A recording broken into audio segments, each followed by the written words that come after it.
Yes my dear friends, तो welcome है आज के इस नए वीडियो में जहां पे हम बात करेंगे सबसे इंपॉर्टेंट टॉपिक के ऊपर। थंबनेल देख के आपको सारी चीजें पता चली गई होंगी कि आज हम किस टॉपिक पे बात करने वाले हैं। यस माय डियर फ्रेंड्स, तो आज हम बात करने वाले हैं मेटाफोर्स के सबसे ट्रेंडिंग चीज के ऊपर, दैट इज एनएफटी। कि एनएफटी में आपको किस तरीके से अर्निंग होगी, किस तरीके से आप एनएफटी में अर्न करने वाले हो, ये सारी चीजें आज हम बात करने वाले हैं। क्योंकि आज के टाइम पे बहुत सारे लोगों को कंफ्यूजन है, बहुत सारे रूमर मार्केट में चल रही है। तो आज हम क्लियरली बात करने वाले हैं कि किस तरीके से मेटाफोर्स में आप एनएफटी के थ्रू अर्निंग करने वाले हो। तो यस माय फ्रेंड्स, अभी तक आपने अगर चैनल को सब्सक्राइब नहीं करा है तो चैनल को सब्सक्राइब कर लें, बेल आइकन को ऑन कर लें ताकि मेटाफोर्स के बारे में जितने भी अपडेट हो वो सबसे पहले आपको मिले। तो वीडियो को स्टार्ट करते हैं बिना किसी देरी के। यस माय फ्रेंड्स, तो एनएफटी प्रोग्राम के बारे में बात करने से पहले हम बात करेंगे एनएफटी प्रोग्राम में आपको रॉयल्टी इनकम आएगी। लेकिन एनएफटी प्रोग्राम जो है उसके बेसिक चीज के ऊपर हम बात करेंगे कि एक्चुअल में सबसे पहले जो एनएफटी वर्ड है उसका क्या मतलब होता है। तो एनएफटी वर्ड है क्या, एंड एनएफटी वर्ड का जो फुल फॉर्म है वो है नॉन फंजिबल टोकन। तो एक्चुअल में ये नॉन फंजिबल टोकन क्या होता है, सबसे पहले हम इसके बारे में जानेंगे बहुत ही शॉर्ट में, राइट। तो अगर हम बात करें एनएफटी के बारे में तो यहाँ पे आपको सिंपल लिख के आ रहा है, NFT stands for non fungible token. But what does that mean? Non fungible means that it is unique and cantt be replaced with another thing. कहने का क्या मतलब है, जो आपका एनएफटी है वो रिप्लेस नहीं करा जा सकता। अगर हम एग्जाम्पल के ऊपर बात करें, अगर हम बेसिकली बात करें और आपको एक एग्जाम्पल से समझाने की कोशिश करें तो आप समझिएगा। सबसे पहले हम समझते हैं कि फंजिबल टोकन क्या होता है। What is fungible? फंजिबल का मतलब क्या होता है कि वो हम रिप्लेस कर पाए, किसी भी टर्म में हम रिप्लेस कर पाए उसको बोलते हैं फंजिबल। फंजिबल का क्या मतलब है, जैसे मान लीजिए आपके पास 2000 का नोट है, आपके पास क्या है 2000 का नोट है, आपने क्या करा, उसको 4 नोट कर लिया आपने 500 के, तो ये क्या है, फंजिबल है। उसी वैल्यू का आपको मिल गया 500 के 4 नोट, सेम वैल्यू है। इसको हम क्या कर सकते हैं, एक्सचेंज कर सकते हैं, या फिर हमने क्या कर लिया 500 के नोट को कन्वर्ट कर लिया 2000 के नोट में। मतलब अगर हमारे पास 4 नोट हैं 500 के तो हमने किसी को भी देना है, जैसे मान लीजिए आपने मेरे को दिया या फिर आपने अपने किसी दोस्त को दिया, आपने बोला कि सर मेरे पास 2000 का एक नोट है, मेरे को 4 नोट चाहिए 500 का, तो ये रिप्लेस किया जा सकता है, इट इज फंजिबल। लेकिन नॉन फंजिबल का मतलब क्या होता है कि ये रिप्लेस ना किया जा सके। एज फॉर एग्जांपल अगर मैं बात करूं कि आपका जो ये 2000 का नोट है ये कोई यूनिक होता, यूनिक का मतलब क्या है कि ये दुनिया में कोई दूसरा नहीं होता। जैसे मान लीजिए आपका ये जो 2000 का नोट होता, एज फॉर एग्जांपल जो 2000 का आपका नोट होता वो नोट होता जो सबसे पहले बना था, या फिर किसी भी टर्म में वो यूनिक हो जाता, इस पे किसी ऐसे पर्सन का सिग्नेचर हो जाता जो कि आगे ऐसा नहीं होने वाला है। कहने का मतलब है कि इस चीज को दुनिया में आप ही ओन करते हो। जैसे मान लीजिए इस पे किसी फेमस पर्सन ने सिग्नेचर कर दिया, या फिर ये पहला नोट है जो छपा हुआ था सबसे पहले, वो वाला आपके पास नोट है। तो कहने का मतलब है कि अब ये रिप्लेस नहीं करा जा सकता, ये पहला, इसमें कुछ ऐसी यूनिकनेस आ गई जिसकी वजह से ये नॉन फंजिबल हो गया। अगर ऐसा नोट आपके पास है और अब कोई आपको बोले कि भाई मेरे पास भी वही 2000 का नोट है और ये 2000 का नोट मेरे को दे दो और मेरे से वो 2000 का नोट ले लो, तो शायद आप कहोगे ना ना ये मैं नहीं कर सकता, क्योंकि ये जो मेरा 2000 का नोट है ये नॉन फंजिबल है, इसमें कुछ यूनिकनेस है, इस वजह से मैं इसको कन्वर्ट नहीं कर सकता, जबकि दोनों की वैल्यू वही है। लेकिन अब ये हो गया क्या, नॉन फंजिबल। तो सबसे पहले हम समझते हैं कि नॉन फंजिबल क्या है। तो शायद आपको समझ में आया होगा कि नॉन फंजिबल क्या है, कि किसी भी टर्म में हम उस चीज को कन्वर्ट ना कर पाए, उस चीज को एक्सचेंज ना कर पाए, और सबसे इंपॉर्टेंट चीज उसमें कुछ ना कुछ यूनिकनेस हो जो कि ऑल ओवर वर्ल्ड में कहीं पे ना मिले आपको। जैसे एक एग्जांपल मैं आपको फिर से बताऊं, जैसे मान लेते हैं कि आपके पास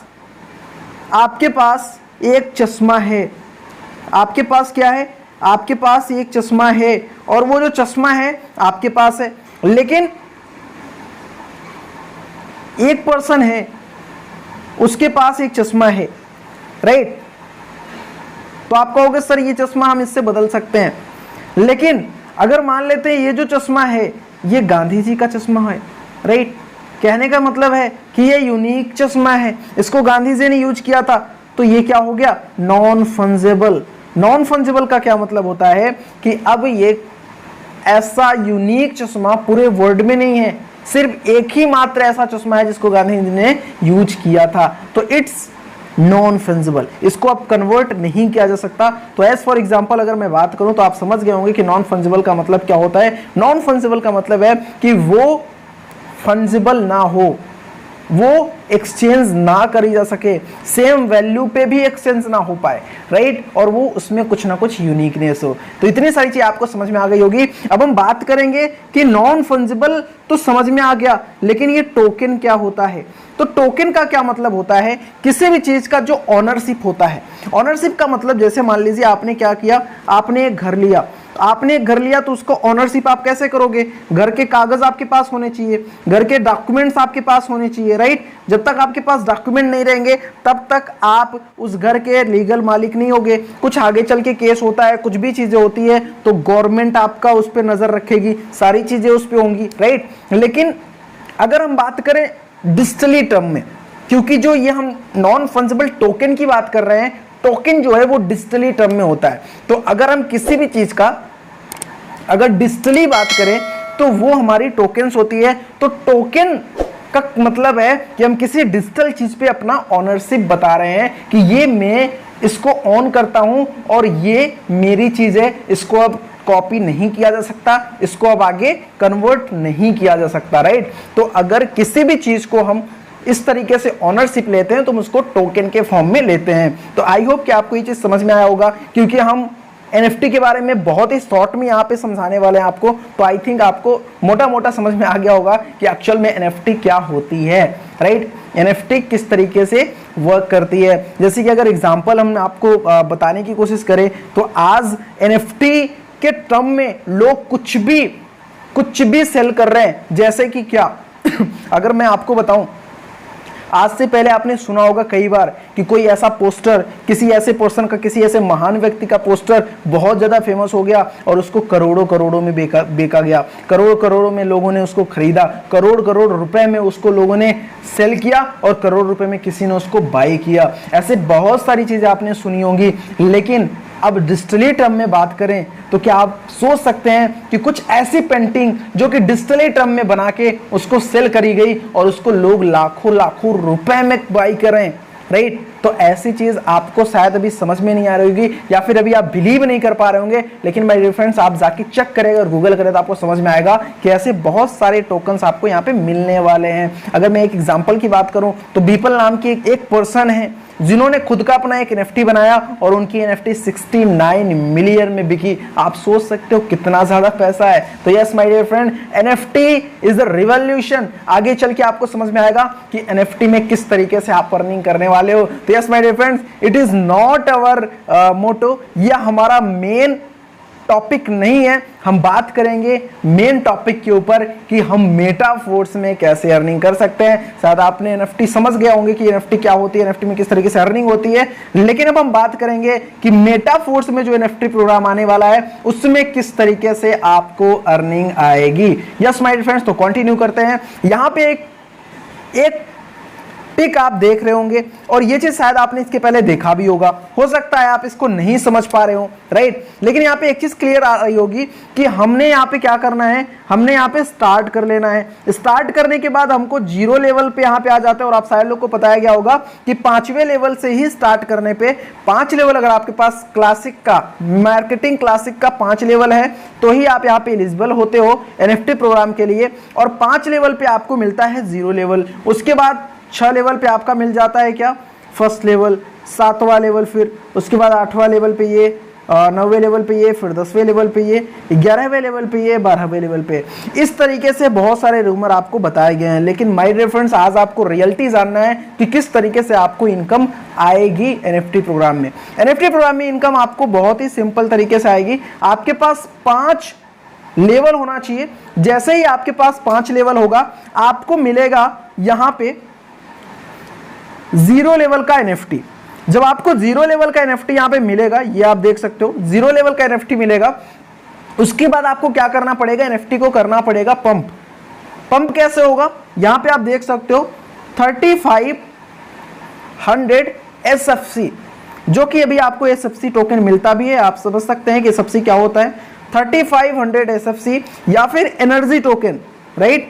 ये जो आपका एनर्जी टोकन होगा, इस तरीके से आपका ये जो एनर्जी आप देख रहे हैं ये कंप्लीट होगा, और जैसे ही ये 100% हो जाएगा, यस माय डियर फ्रेंड्स, यहाँ पे आप देख सकते हैं जैसे ये 100% कंप्लीट होगा, जो लेवल आपका 0 है वो लेवल 1 में कन्वर्ट हो जाएगा, और लेवल 1 कन्वर्ट होते ही आपको मिलने लग जाएगा 10% की रॉयल्टी। कहने का क्या मतलब है, आप जैसे ही लेवल 1 पे आ जाएंगे वैसे ही आपको 10% की रॉयल्टी इनकम मिलने स्टार्ट हो जाएगी। कहने का मतलब है कि 10% का शेयर आपको मिलना स्टार्ट हो जाएगा। अब आपको 10% की रॉयल्टी इनकम आनी स्टार्ट हो जाएगी। और एक चीज यहाँ पे और ध्यान देने की जरूरत है कि जो शेयर्स हैं, ये जो 10% के शेयर्स हैं, ये हर एक NFT पे अलग अलग होगा। मतलब अगर आपके पास लेवल 1 के 2 NFT हैं तो आपको 20% का शेयर मिलेगा। लेवल 1 के अगर 3 NFT आपके पास हैं तो आपको मिलेगा 30% का शेयर। कहने का मतलब है कि 10-10%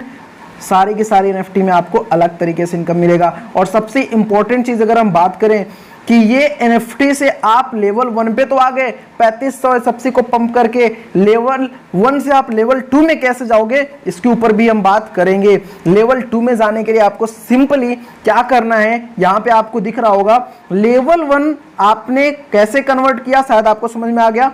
लेवल 0 से आपको क्या करना है, पंप करके लेवल 1 पे आना है, और ये जो लेवल 0 का आपका NFT है ये आपको मिलता रहेगा, ठीक है, आपको फ्री ऑफ कॉस्ट मिलता रहेगा। कहने का मतलब है कि आपको उसको सिर्फ पंप करके लेवल 1 बनाने हैं। जैसे ही आपका वो लेवल 1 क्रिएट हो जाएगा, लेवल 1 क्रिएट होते होते 3 लेवल जैसे ही आप क्रिएट करोगे तो उन 3 लेवल 1 को मर्ज करके आप 3 लेवल 1 को मर्ज करके आप क्या कर सकते हो, लेवल 2 क्रिएट कर सकते हो। यहाँ पे आपको दिख रहा होगा, आपने यहाँ पे क्या करना है, 3 लेवल क्रिएट करना है।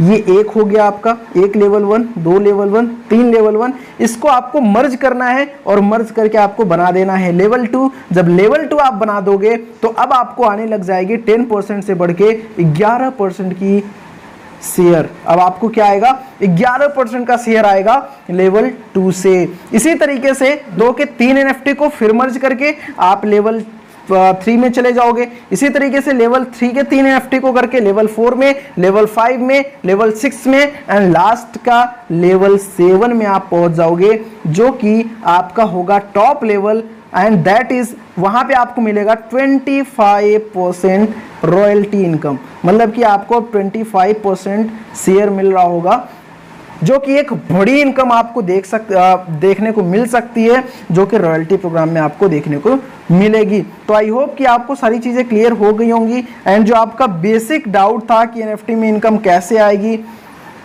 NFT में किस तरीके से आपको आगे चल के इनकम आने वाली है, किस तरीके से आप यहाँ पे इनकम करेंगे, किस तरीके से आपको अर्निंग आएगी, ये सारी चीज़ें आपको क्लियर हो गया होगा। बहुत सारे लोगों ने आपको हो सकता है इस तरीके से प्रमोट किया हो कि आपने सिर्फ 6 लेवल से स्टार्ट कर लेना है और आपको अर्निंग आनी स्टार्ट हो जाएगी, 7 लेवल से कर लेना, 8 लेवल से कर लेना है, 9 लेवल से कर लेना, आपको अर्निंग आनी स्टार्ट हो जाएगी automatically. No my dear friends, automatically नहीं आएगी। लेकिन यस माय डियर फ्रेंड्स, एक बार अगर आपने लेवल 1 को कंप्लीट कर लिया, लेवल 2 को कंप्लीट कर लिया, आपने एक बार शेयर ले लिया NFT का, जैसे कि मैंने आपको बताया, वहां पे आपने ओनरशिप ले लिया 10%, 11%, 12%, जैसे भी आपने उस चीज का शेयर ले लिया तो आपको उस शेयर से लाइफ टाइम की रॉयल्टी इनकम आनी स्टार्ट हो जाएगी। तो शायद आप समझ गए होंगे कि किस तरीके से आपको लेवल यहाँ पे इंक्रीज करना होगा और किस तरीके से आप इनकम जनरेट करने वाले हो NFT प्रोग्राम में। आई होप कि आपको सारी चीज क्लियर हो गई होंगी। एंड सबसे इंपॉर्टेंट चीज अगर हम बात करें तो यहाँ पे हो सकता है कि आपको अलग अलग तरीके से प्रमोट किया जाए, लेकिन आपको सही रियलिटी जाननी है, आपको सही नॉलेज गेन करनी है, ताकि आपको कोई भी आगे चल के प्रॉब्लम ना आए। और इस वीडियो को ज़्यादा से ज़्यादा लोगों तक शेयर करें ताकि लोगों तक सही इन्फॉर्मेशन पहुंच पाए। और सबसे इंपॉर्टेंट चीज़, अगर अभी तक आपने चैनल को सब्सक्राइब नहीं किया है तो फटाफट चैनल को सब्सक्राइब कर लें और बेल आइकन को ऑन कर लें ताकि फोर्स रिलेटेड सबसे पहले जानकारी आप तक पहुंचे। बाकी thank you so much for watching.